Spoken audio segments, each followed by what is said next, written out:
in Arsenal's DNA, they've never gone mad in the transfer window. I don't think he's happy. And Wenger allowed this ownership to drag his name through the mud. I think we're paying the price from 2 or 3 years of poor sales. Does Arteta sign a new contract? How's it going, people? Welcome back to the channel and welcome back to what is probably an eagerly anticipated supporters club, because it has been a little while. It's the first one of this season, and the last time we spoke, in terms of me, Chris and Curtis as a collective, big up Sheree as well, who takes part in these supporters. It was the start of the transfer window. It was the end of last season. So a lot to talk about. Hit the like button. Let us know your feelings, thoughts, all of that in the comment section. Make sure you're subscribed, all of that good stuff, people. And obviously, big up Curtis Shaw TV as well. Go subscribe over there. In terms of Chris, he's a stalwart here at Supporters Club. So find him right here, people. First and foremost, Chris, welcome back. Right, mate. How was the summer? How are you feeling? Well, I had a lovely holiday in Cyprus, and I followed by another lovely week in Dorset. Then the season starts. Dorset's nice, yeah. I love it. Then the season starts and stress, mate. 3 games in. It's all mad. You're not too unfamiliar with stress and Arsenal, Curtis. How's it been? Well, firstly, summer. How was it? Yeah, good summer, man. Holiday, Busy for Miami, and then obviously we had the tour. Tour was good. So, like Chris, man, it's stress-free, and then Arsenal come back and, you know. When did the stress come back though? Because let's start in the summer then, because the transfer window's just closed. We're literally just over a week off of it, and very differing reactions to it, especially with the deadline day business with Raheem Sterling coming in. But overall, I want to get your opinions. Obviously, me and Curtis speak quite regularly, so Chris, I'll start with you. In terms of the transfer window closing, forget the points accrued now, the 7 out of 9 and the 3 games and all of that. The transfer window, how happy are you with it now? Well, I went into it and I knew we wouldn't be doing big business like we did last summer. I also knew that we'd have to sell. We got to get some money in, which we haven't done the last 2 or 3 summers. So we banked about £98 million. That's if you include all the add-ons. So one day I was sitting there and I was counting. We ain't done that bad. I got Raheem Sterling. I think he'll do well. We got a good player in midfield with Mourinho, and then Calafiori, and then it all went tits up. Mourinho gets injured. Why does it always happen to us? And then Arsenal, one of the most unbelievable referee decisions I've ever seen. So now we go into the fixture list from hell. We've got Tottenham, Atalanta, and Man City, and I'm worried. I'm worried about the midfield. So, has it been a good transfer window? I can't. It's weird. I can't answer it. You remind me of me and Curtis were just talking off camera. Curtis, I mean, deadline day, a lot of people saw the argument or debate between me and Robbie. He said it was a 7 out of 10. I called it a 4 out of 10 with the Sterling deal. But just a few days ago, Robbie's talking about are we light going into these 2 fixtures? So was it a 7 or are we light? That's kind of now, like, where we all stand, I think, now going into these two tough away games. But before we focus on them, transfer window, I mean, listen, Sterling, Jamaican, there's some tax there as well with you. I mentioned it to Robbie and Laurie. And listen, my opinion of Sterling has not changed. It's just that in isolation, he's an upgrade on the players that have left the club in terms of the backup and depth options we have.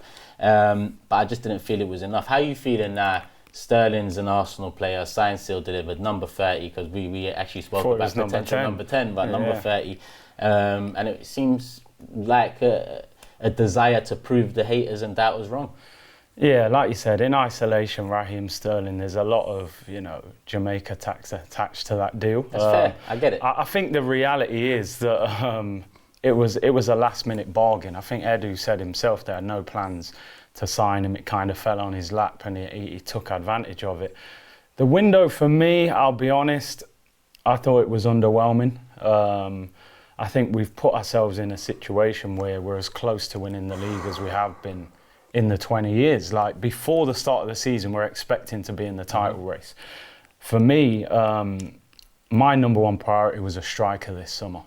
I felt that's something that we've lacked. We've lacked a goal scorer since Aubameyang left, to be honest. Jesus hasn't filled that void. Havertz, although I think can get goals, I think you saw even in the Brighton game, he played well, scored a good goal, but missed a huge opportunity to win the game. So not buying a striker was was disappointing. You then look at it as well and you think, if Sterling hadn't have popped up on deadline day, were they not going to sign a winger? Because we said if you don't buy a number 9, you've got to get a winger. So if Sterling doesn't turn up, were we going to let the window shut without a winger coming in? I think, like Chris says, Marino is just unfortunate. You know, I think he is a good player. The injury, you can't do anything about that. Calafiori adds to a position that we're already strong in the defence. So I find it crazy to believe that we made nearly 100 million in player sales and we didn't spend over 100 million in transfers, because it makes you wonder, how much money did he have to spend before player sales? Surely there must have been a budget for him going into the season. So listen, they sold some players that I think needed selling for good value, so I will give him some credit for that. Nketiah 30 million and one or two others. But I just think the attack needed a little bit more. I think we're one or two players light of where we needed to be. Yeah, I mean, Chris, in isolation, all the signings I think are very good signings. Calafiori looks a very good signing. Marino looks a very good signing, unfortunately with the injury. And Sterling, in terms of a bargain, Chelsea are paying him more than us per week. And in terms of the experience and the potential he has to reach close to what he did under Pep, because Pep's little bro's in charge of us essentially with the tactics and whatnot. So in isolation, every signing, but it's more or less, it's more the overall feel and the feeling that we didn't polish the summer off with the one or two we still needed. And sorry, but the trouble is, in the squad, we're still depending on players we can't depend on. Like? Partey. I mean, he's going to play 2 games for Ghana. He's not going to play all 3 games next week, is he? Because you know he'll break down. Then you got Gabby Jesus, who's never available. I mean, I don't know I've been unkind, but okay, Chris, because we're going over to that side of the conversation, and I'm glad you're here because, like I said, I talk to Curtis, more often. Doesn't it stink a little of a smell that's not too unfamiliar with us in the past under this ownership? You know, the profit this summer, there's the talk of self-sustainability creeping up in the last 8 months, and the underwhelming fee. I mean, last season when we was going into, I think all of us were going into it heads high, chest out. Even with some doubts in the window with Havertz, for me, it was still a very good feeling going into the season. This season hasn't felt like that. And do you think I'm too quick on the trigger with turning the attention to the Cronkays and looking at that side of things back to square one, and they haven't really gone for it like I would have been? A 10 million profit when you're trying to chase Man City, bringing in Nwaneri and Skelly into the squad isn't the things that are going to get you over the line. The thing is, Turkish, I know what you're going to say now, but in Arsenal's DNA, they've never gone mad in the transfer window. You know, it ain't just a Cronky thing, and goes back all the way, right back Hillwoods, it goes right back 70s, and it goes back. Arsenal have never gone overboard in the transfer market. So if you think they're going to be spending 100, 200 million on players, that's not Arsenal. And I'm glad you brought up those 2 kids, because he was asked, Arteta, about the squad, and he did make a big point of saying, I've got to give some of the youngsters a chance. So you can't have them in the squad, it's lip service. If those 2 are part of the squad, then you got to start playing them. Yeah, because they're part of the squad. Yeah. Going back to your point about it's not Arsenal. I know what you're going to say. You are right. I mean, you know, I grew up in the 90s and early 2000s before Cronkays even came in. So I understand, you know, the words like history, class, tradition, and, you know, it gets talked about an awful lot with Arsenal. And part of that is the way we move in the transfer window. We try to make stars rather than, you know, take stars. And the thing is, Cronkays bought that club with the history, the class, the tradition, the fan base, the love, the support. They're a billionaire family from America. And you mentioned Hillwood. Hillwood's initial intentions were never to sell outside of England. You know, he fell out with David Dean because of Stan Kroenke coming in with David Dean or the... Yeah, I know. But so now these billionaires have it. In my opinion, they cannot take the piss with what was built before. You're a very different family to what we were owned by before. You're a very different entity to what Arsenal were ever on, you know, with before. So for me, they've got to not take the piss with it. They have to build on it. And I'll go back to, was it ever 100 million? Chris, that was never Arsenal. We done it last summer. No, 350k a week. I just think that went to Ozil. These are the things we've had to do over the years. But we as fans cannot give them the excuses of that's not the Arsenal way, because we've already seen it. They will suck us dry with that. Unfortunately, the Arsenal way, another thing, it makes us suffer in other ways. The Arsenal way is that referees can get away with making decisions you'll never ever see. You'll never see a decision like that on planet football for the next 100 years, because it's Arsenal. We never withdraw players from international. Why is Odegaard with Norway with a knock?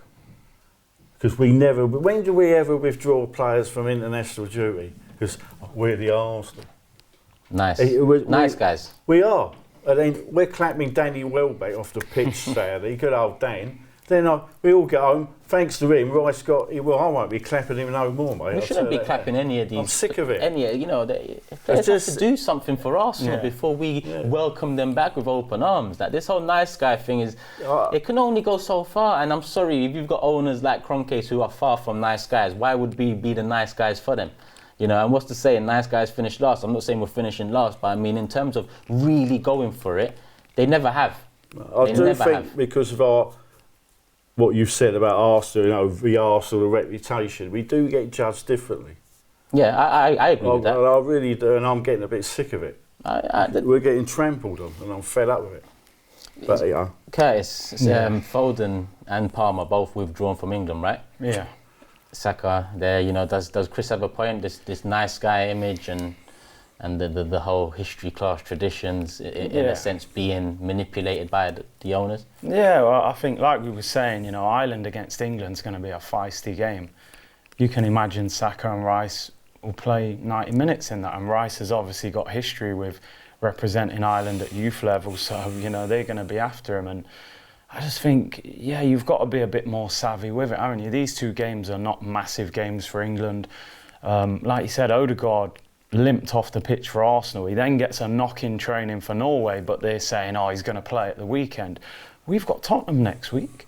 Sometimes you've got to pull these guys. City the week up. City the week up, Atalanta and things. So I just think we've got to be a bit more savvy in all areas. And just as you were saying back on the Kroenkes there, the thing that I always go back to is their sporting clubs in America are winning major trophies. Jokic, like we said, biggest contract in NBA history. Wins the NBA championship. They won with the LA Rams. As Arsenal fans, I think, we constantly finish transfer windows and go, we didn't quite get what we needed. When Manchester City needs something, it gets done. With Arsenal, I hear a lot of excuses. Like you said, we don't hear FFP, PSR with certain other clubs at certain times. I think we're paying the price from 2 or 3 years of poor sales. And I know a lot of, we don't want to hear that, but I just think we've paid off too many contracts, let players go for free that other clubs have then sold for money. And I think this summer, maybe they just said, look, the money's not there for whatever reason that is. Well, we'll find out, because there's a topic we're going to move on to shortly as well that I'm interested to hear your thoughts on. But all right, the transfer window is the transfer window, and the international break. Now, my opinion of it is England and an international nation should have an obligation that if these players played in an international tournament for us in the summer, then we don't pick them for the first 2 international breaks of the season. Great idea. If they're all talking about this much football, Nations League is nonsense. All right, maybe AFCON is the qualifiers for the May, so there is some exceptions there, but there was no AFCON in the summer. Actually it works same way. So I think there is solutions to it, but I don't think they want solutions. They just want more games and more stars on show and more money and so on. But with the season started, and I think we talked about Rice just now, he's looked very leggy. I think Saka started the season in great fashion. I think he's looked leggy at times in games, but he's been efficient as he always is. Yeah. Rice hasn't been the same player the first 3 games. And to be honest with you, we don't need to talk all day about that referee decision. We know what it is here. But that first yellow card was just, it was an example of how, not tired he is going into the season, but a lack of sharpness there. Yeah. And that's off the back of the amount of football he played last season and going into the tournament. So I think I think there is an obligation for also England and the FA and these countries to play a part in bringing down some of the workload for these players. Chris, first 3 games of the season, let's talk about that now because the transfer window's out of the way. Who's been the star of the show for you? Raya. I agree. Been outstanding. And let's face it, if he hadn't been, perhaps our start wouldn't have been as good as what we thought it would be. She could have been 1-1 in the first game. He made some great saves. And then going back to what you're saying about international exhaustion, Saliba, he suffered a little bit as well, hasn't he?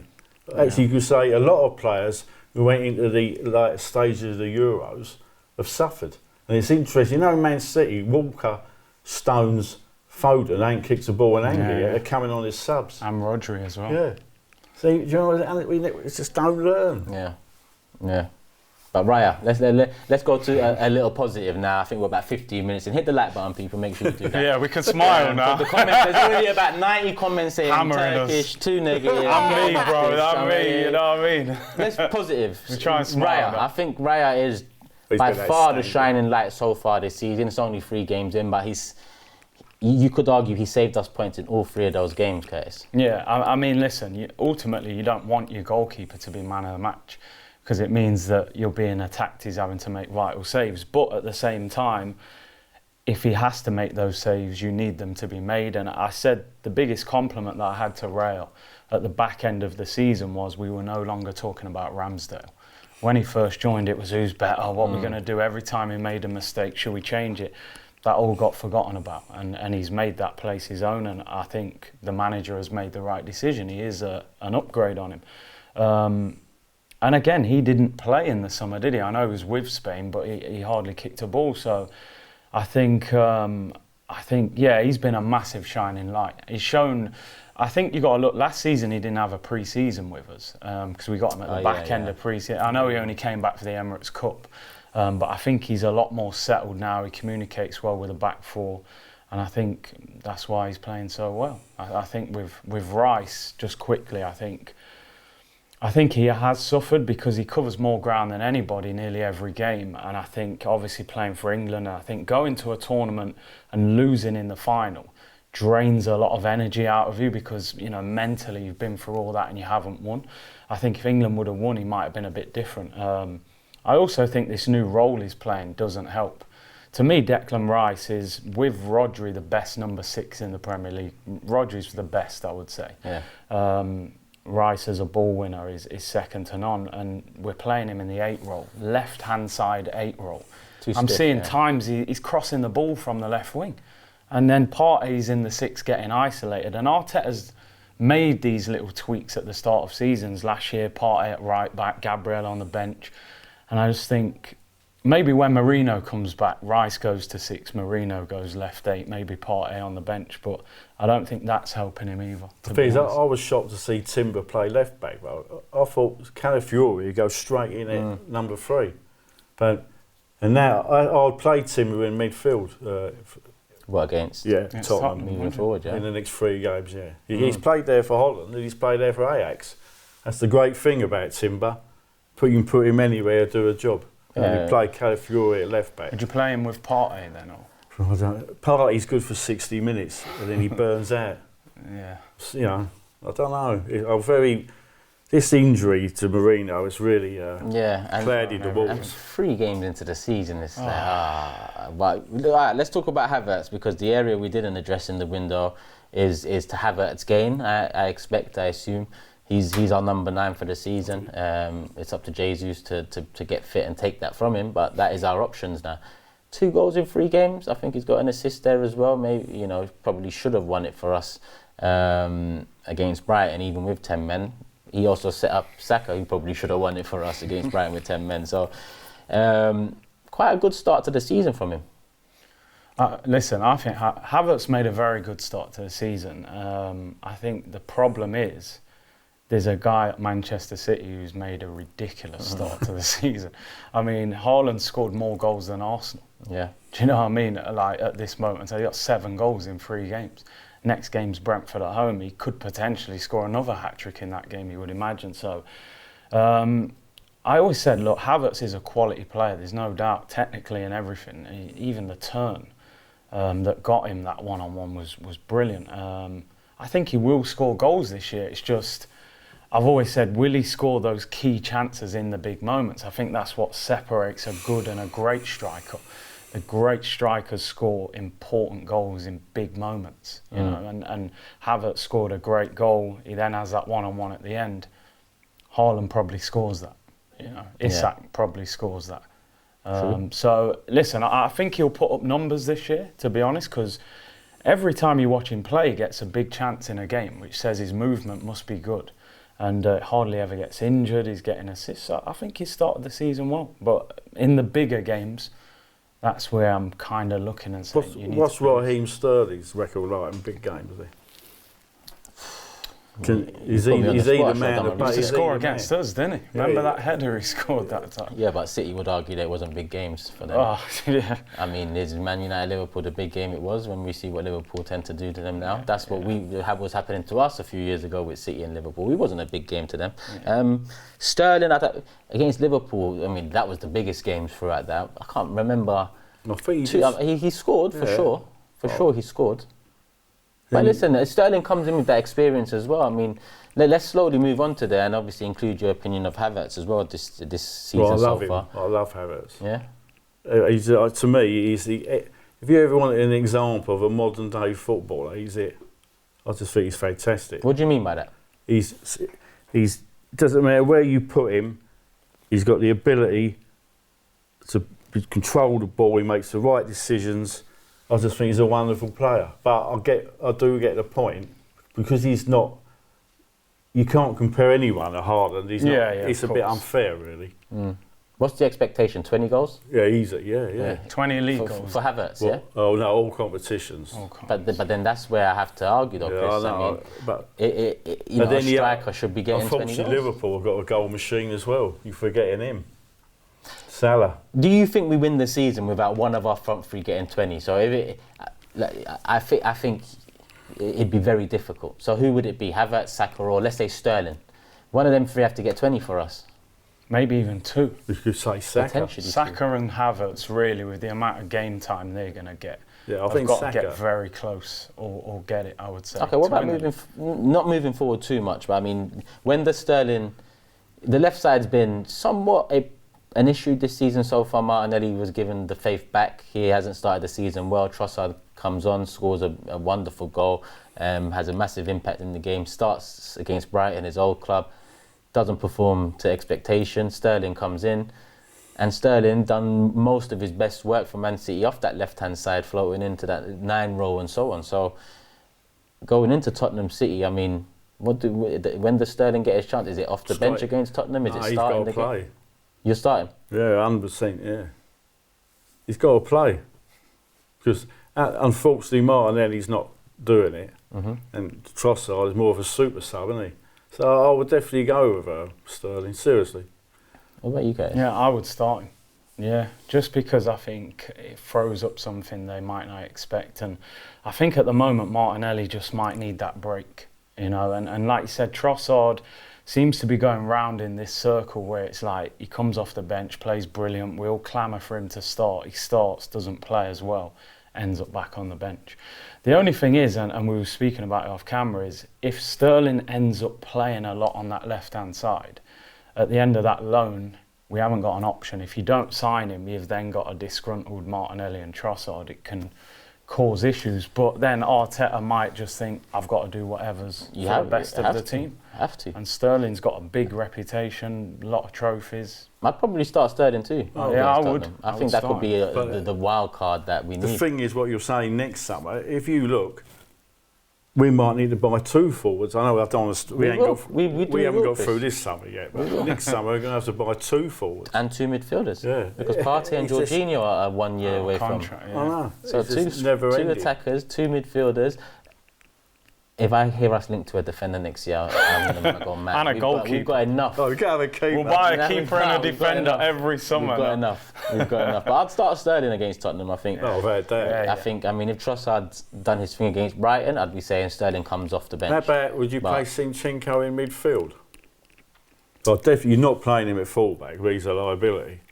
But would he come in the equation in midfield against Spurs?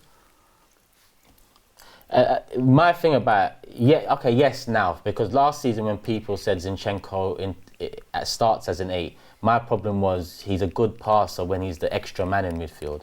If he starts there, we don't have someone that inverts like him at left back, so he won't be the extra man. But now we do, because Timber could start left back, invert, and Zinni could still feel like the extra man. So maybe, or do we start Nwaneri? Now this is contrary to my opinions, because I don't think you rely on youngsters, but we've left ourselves in a situation where there's a lot of space with Tottenham. You know, if you get someone quick on the ball in midfield, and we've said, well, Rice is missing the game, obviously, that's why we're entertaining this, but Nwaneri could be the one that in midfield has that, you know. But the thing is, as I said when we started this, he's not there. If he's part of the squad, he's got to be played, hasn't he? Somewhat. Sometimes you can't protect them forever. You might swim, drown or swim, you know what I mean? You might have, Liam Brady, mate, played this. I know it's a different era.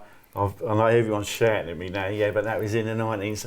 But the thing is, Liam Brady's second game with Arsenal, Spurs away, and he was 17. And he was man of the match. And it was a different era, but listen, I know social media plays a big part now, but then you was getting kicked to shreds a lot more. So a 17-year-old he was, I went to it, he did get kicked to shreds. So different problems. Yeah, I wonder what he'll do in midfield. I mean, we saw a couple of times in pre-season he dropped Havertz back again. But we haven't got Jesus. But yeah, how long is he out for? Yeah. I don't know. Well, where does it? It's not back in training. Isn't it weird? I'm sitting there, and we've said, and I'd play Sterling, who's never kicked a ball in anger. I've no hesitation about putting him in against Spurs. But you said Jesus. How many years he been in there? 2 and a bit. And I wouldn't play him. What's that tell you? Yeah. I think his time could be up next summer, couldn't it? It has to be, man. It has to be. Unless he comes back and keeps fit and actually provides that and off the bench.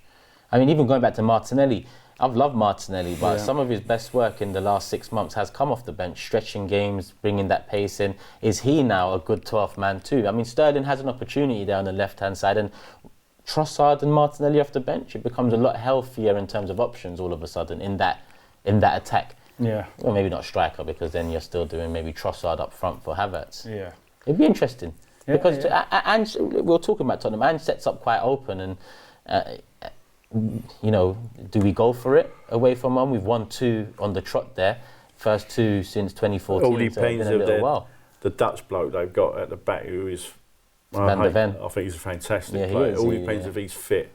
Without him, they've looked really shaky at the back. Van der Ven's, he's been quite. I think you can hit them in transition, can't you? They play very high. You can hit them on the break. I think Sterling.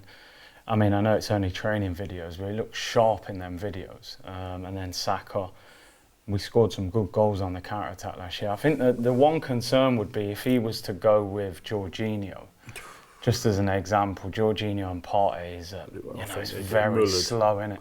And they've got Bissouma and Maddison who can move. Bissouma's started the season all right. Maddison is all right. No, so I think I just can't work out what will he go for, because Zinchenko actually came on in midfield against Brighton, which made me think, I wonder if he is open to that. Because we've got so many left backs. You've got to use him somewhere else if you're not. So potentially, maybe that was a look into the future. Yeah. And obviously you've got Man City after that. Let's roll the 2 games into one, and what should we expect? 4 points. Yeah. But I'll take 2. You'll take 2? Yeah. You don't think that leaves us? It all depends what state we come back after the international break. I mean, because I can't see it. I don't know what sort of team we're going to play. But let's say the football gods for once smile on us and we all come back fully fit from the international. I'll take 4 points. Yeah. I'll bite your hand off, but you'd take 2 points. I'll take... Depending on the depending on the state of it. Yeah. Then the European game has to take care of itself. Okay. Yeah, I think we've got to get 4. You've got to get 4. Yeah, I think you have to get 4.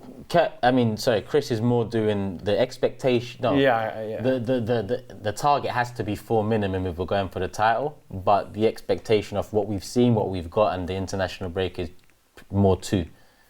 Same. Yeah, and you know what? Things can change, because I'm saying 4, but if we get through that Tottenham game and beat them, Rice comes back from suspension. I'm looking at Man City like, come on now, we've got to try. I'm not saying we don't try and beat them, but there's got to be a time where we overcome that. Man City then, because a lot of people, it took us years to get to point where we're competing with City and not getting smoked left, right and centre. We get a draw at the Etihad, and the rhetoric 2 months later is you should have gone there to win. So what do we do in this early fixture this season? Do we go there to win because we've dropped points against Brighton? Or do we go there and set up for a point again? I always said that last year, I didn't celebrate that draw too much, even though it was. You knew the implications. I knew the implications. City, they know that gap.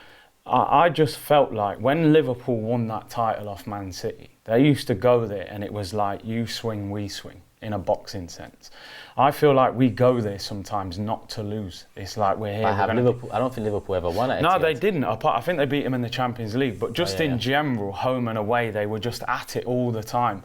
I think now we've got to go there and be a little bit more aggressive going forward. I'm not saying all out attack because they'll pick you off, but just offer a bit more threat to them. You know, if we're on that level with them, we only finished 2 points behind them. This should be a very... We're here now. We're here. When we used to go Old Trafford, it was like, we're here to beat you. I remember Liverpool going there with Klopp and getting buried 5-1. I remember. Mane got sent off. So, it's not like...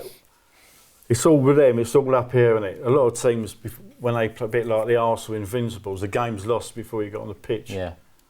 So, West Ham's performance against City was pathetic. Mm-hmm. I think Ipswich gave City a better game.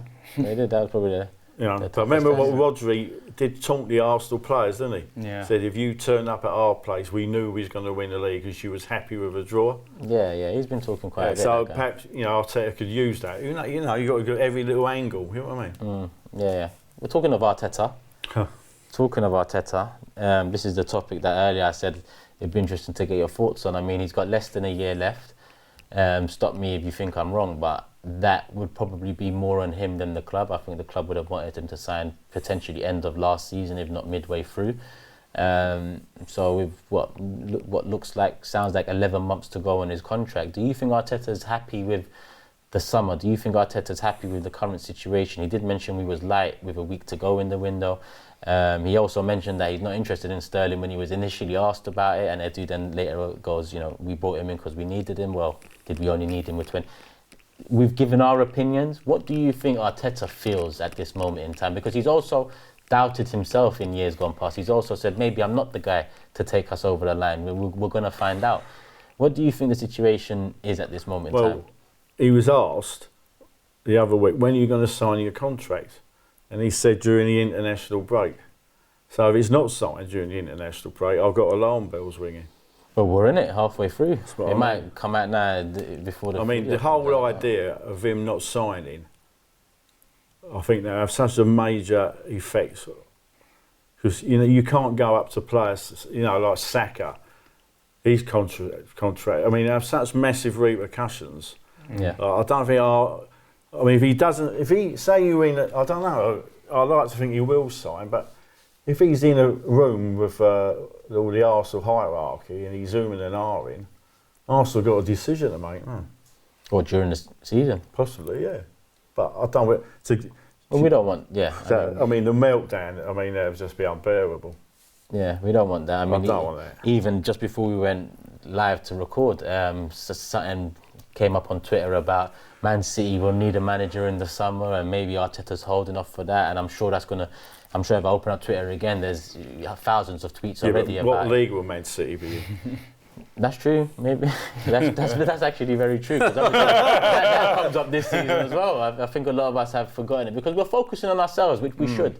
We don't know what's going to happen with that. And listen, the way Liverpool have started the season, if Man City are deducted 10 points, Liverpool might be there or thereabouts too. So we've got to focus on ourselves. Curtis, how do you think Arteta feels at this moment in time? Do you think he's in a healthy place with Arsenal? Do you think there's doubts? I think Arteta's in a strong position at the moment. I think the delay is down to him. I'm sure he would have signed the contract by now if it was down to him. I think, look, he has been touted for other jobs around Europe. And you saw in the summer, but no disrespect to Slot, but Liverpool, we thought Xabi Alonso and Man United interviewed managers. Vincent Kompany ends up at Bayern Munich from Burnley. So the market, for whatever reason, was difficult in the summer. So, he might be sitting there going, let me just see what happens. And will he have been happy with that window. Like you said, after the game, he said, we're short now. Does Raheem Sterling and Neto make him feel like we're not short? I don't know if that is what he was alluding to, but I think he's in the position of strength, and he might be thinking, listen, him and Pep were close. Imagine Pep is telling him behind the scenes, I'm going in the summer and I've told these lot to go for you. I'm not saying that will happen, but, he wouldn't be in a rush. When we talk about Arteta, it's not just Arteta, it's Arteta, Edu and Josh, isn't it? They're all the projects. Yeah, the process, the phases and all what that. phase are we in now? Project, process, phases, Yeah. triple P. So I don't want to believe that all those three, if one of them's going, well, I just don't want to think about it. Listen, the reason we are challenging the way we're challenging is Arteta. Arteta is the biggest piece of the three-way puzzle. Yeah, of course he is. Yeah, he's been given the money to bring us back, but we needed that money to come back. People can mention how much we've spent. It's up there, but we're still not, they're gone from other clubs. Other big six clubs have spent just the same amount, or thereabout, just below, just above. Arteta is the key to why we have challenged. Now, obviously, he also needs to get over the line and start winning stuff, because, listen, enough is the 5 years now. But I just look at this window and think, I don't think he's happy. And Wenger allowed this ownership to drag his name through the mud. He already had his legacy, Wenger. Maybe he felt obliged to because it was him that helped move us into the stadium and sell players and all. Maybe he felt obliged to, but in the end, it felt like he chose the board and the ownership over the fans. I don't think Arteta does that. Arteta was signed during that terrible era. He was signed as a deadline day signing. Panic. We lost 8-2 to Man United. He knows what it's all about. He saw Wenger. You think he loved Wenger? He said it. So he wouldn't have liked how that ended. But you think he doesn't know that partly the board were responsible, the ownership were responsible for that? So I don't think Arteta goes down the same route. It'll be very interesting to see if he does sign. I might look stupid now because it comes out, before this video comes out that he has signed. And if he does sign, I'm happy. But he does have to win. We have to win now, and I don't think we've done enough in the summer to win now. And actually, domestic cups has taken on further importance for me because I don't think we've done enough for the league title. And if I don't think enough for that, I don't think Champions League enough. So FA Cup and League Cup, League Cup, I'm saying. Well, the League Cup, it was good enough for Mourinho to win every year, wasn't it? And it's good enough for Pep. Yeah, he brought it back. The thing is, there's a trophy on the sideboard in February. So you've won that. You might, and if we're 3 or 4 points off the top of City, then we can, at least we put something on the sideboard. But it's I don't know. The Arteta thing worries me. Does it worry you?